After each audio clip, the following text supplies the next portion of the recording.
Alright guys, today I want to talk about valves, and more specifically about carbon buildup on valves. So what you see here is a dirty valve and a cleaned valve. Now these were both out of the same engine, the Ferrari 308 that we rebuilt quite some time ago. I just took a wire wheel and cleaned this valve off to give you an idea of what a clean valve looks like. It's metallic on the bottom. It's a little pitted because this was a used original valve out of the engine, and this is a dirty one. And all of this that you see built up is carbon buildup. Now why does carbon buildup occur? There's multiple reasons. Most of it is because of impurities in the fuel and impurities in the intake that get sucked in around the valve during the intake cycle.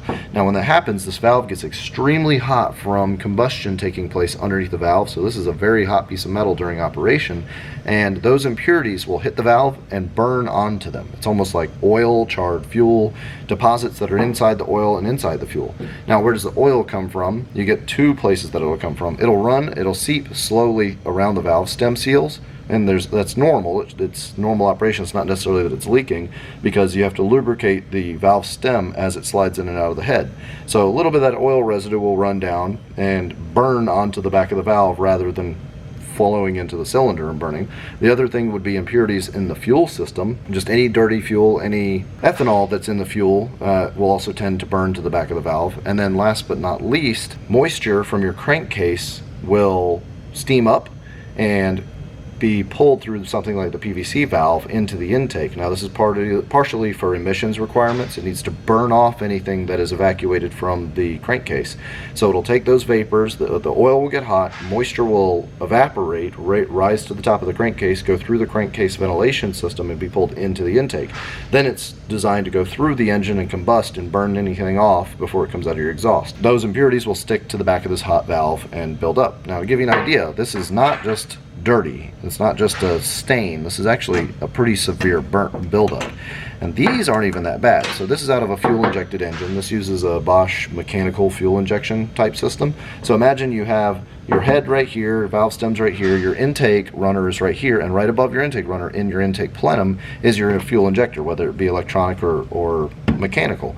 So this is your injector here, and what's happening is the whole time this is running and pulsing for each cylinder burst, and as it does that, this actually helps wash off these valves. Now that may not always occur, again because of impurities in the fuel, may burn and stick to the back of the valve, but it is far cleaner than something like a modern direct injected engine. Now you might say to yourself, well, modern, shouldn't that be better? And funny enough, that's not the case. In a directed injected engine, you have your valves here, and the injection is taking place in the cylinder post valve, so there's nothing washing this valve off. So all of those previously mentioned impurities out of the valve stem oil running down the side of the stem and the impurities from the crankcase ventilation system are now sticking to the back of the valve, and they're burning on with no chance of getting washed off.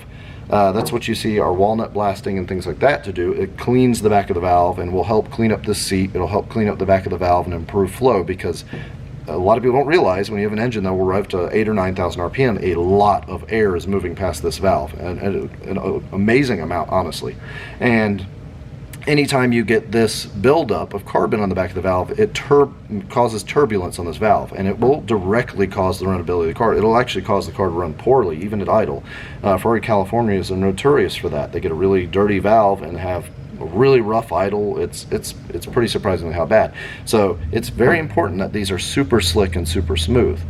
Aside from that, what can you do to stop this? Using higher quality fuels directly will affect this on a fuel injected car.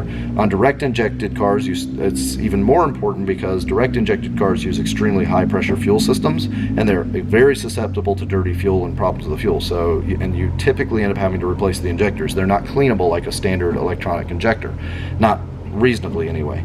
On a carbureted car or an old Bosch mechanical fuel injected car, running something like Seafoam or Techron fuel system cleaner through the car will help a little bit. Other than that, it's going to just come down to eventual maintenance. Now this car I believe had 70 or 80,000 miles on it and built up quite a bit of carbon, and this is enough to affect it, but not enough to cause your vehicle not to run and drive, so you may not even notice. This is where one of those tune-ups, as you hear about, doing something like walnut blasting to clean this will make a noticeable difference in the end. And there are other symptoms and things that can cause issues here. Carbon buildup on the valve seat itself will start to cause compression issues and severe loss of power. It can also damage the seat, the valve seat in the head, which would require repair. Now, you get pretty far in that. You don't see that typically very often in exotic cars because the maintenance schedule on them is pretty rigorous. I did not fully explain everything, but I want to give somebody the basics to explain how this works and what causes these problems. Now, there's other things to know, and I don't know it all. So if you have any input, if you have any tips or tricks that you use to keep your valves clean, or if you've noticed any other situations in certain vehicles that worsens that, please comment below. Let me know. I'd always love to learn more about it. Thanks for watching.